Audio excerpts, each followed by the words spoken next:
What is going on, everyone? Welcome back to the garage. We've been making a ton of progress on our MK1 GTI. We actually started it up for the first time after, I'd say, half a year, roughly. And now we're getting it ready for the first test drive. As I mentioned last video, the car wasn't starting, but after going through it one more time, we found out that one of the wires wasn't making complete contact, so that was causing it not to start. But we got that taken care of. Because we can just get it started, get it driving, drive it up and down the alley, just make sure everything is, it ships fine and stuff like that. All right, we're just about ready to give it a start. Go ahead, see if it starts.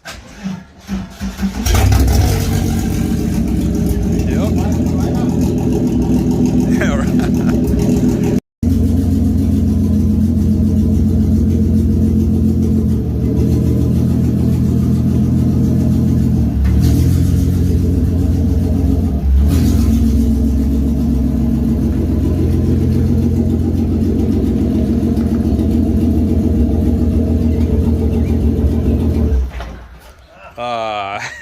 What happened?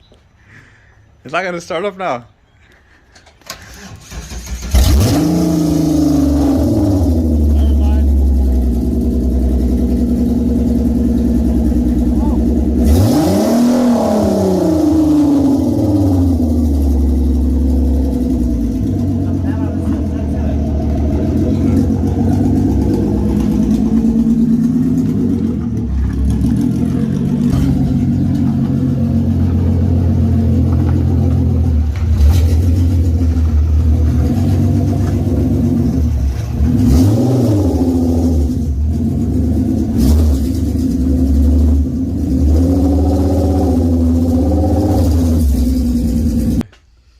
So after the test drive, I find out the pedal is sticking a little bit, so I'm gonna mess with it. I think I just got to adjust it.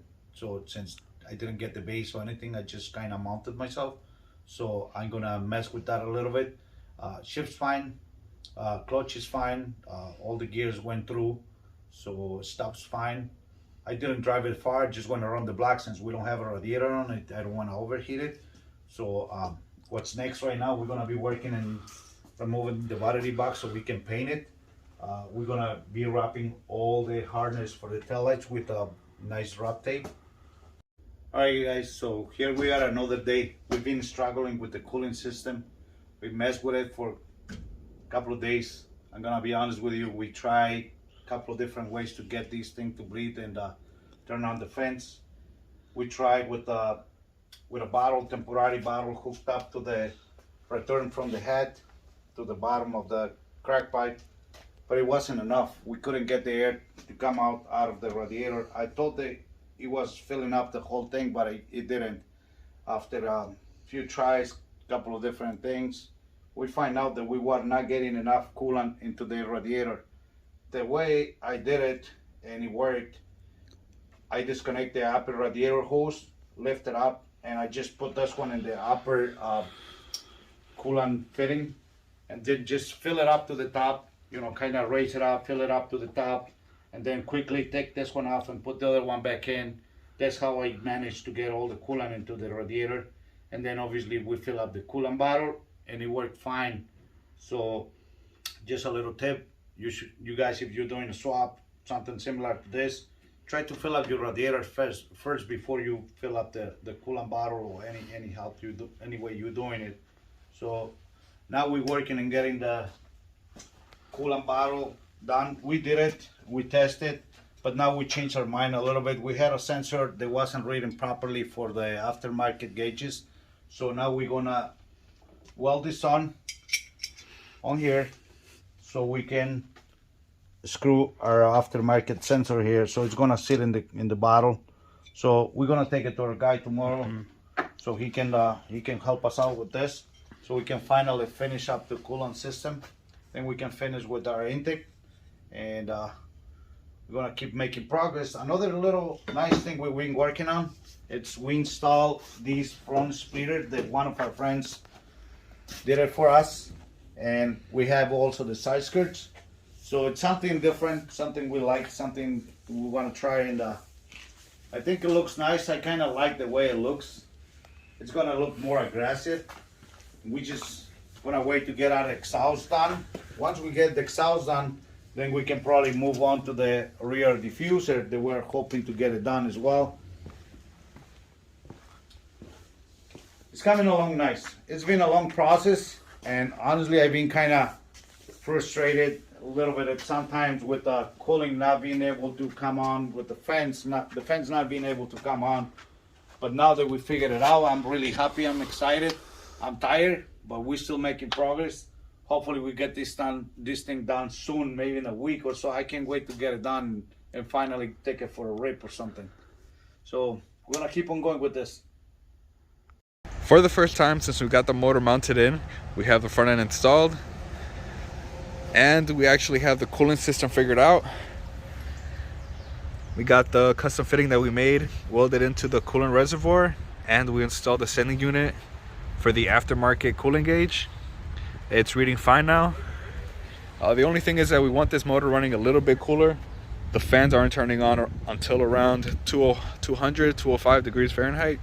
We want them to be turning on around 190.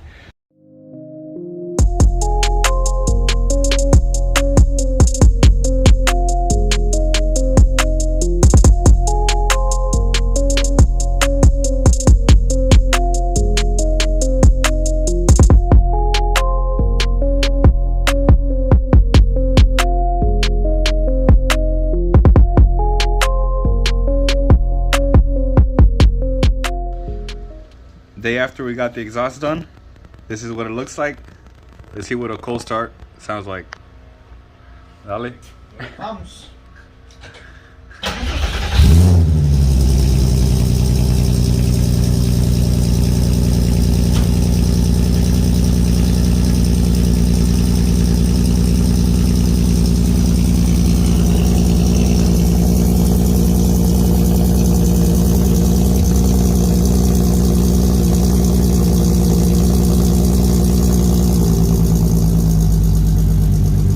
Alright guys, so this is what we have. We went with the 3-inch cutback all the way from downpipe to the back.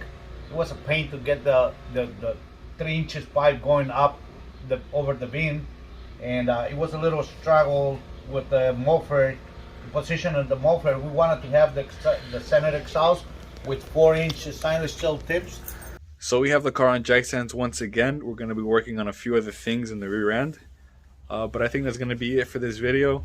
I couldn't be happy with how the car came out with the new center exhaust and the splitters in the front and the rears. I think they look awesome, and I feel like that's what's going to make this car its own. It's giving it this completely different look now that I'm looking at it.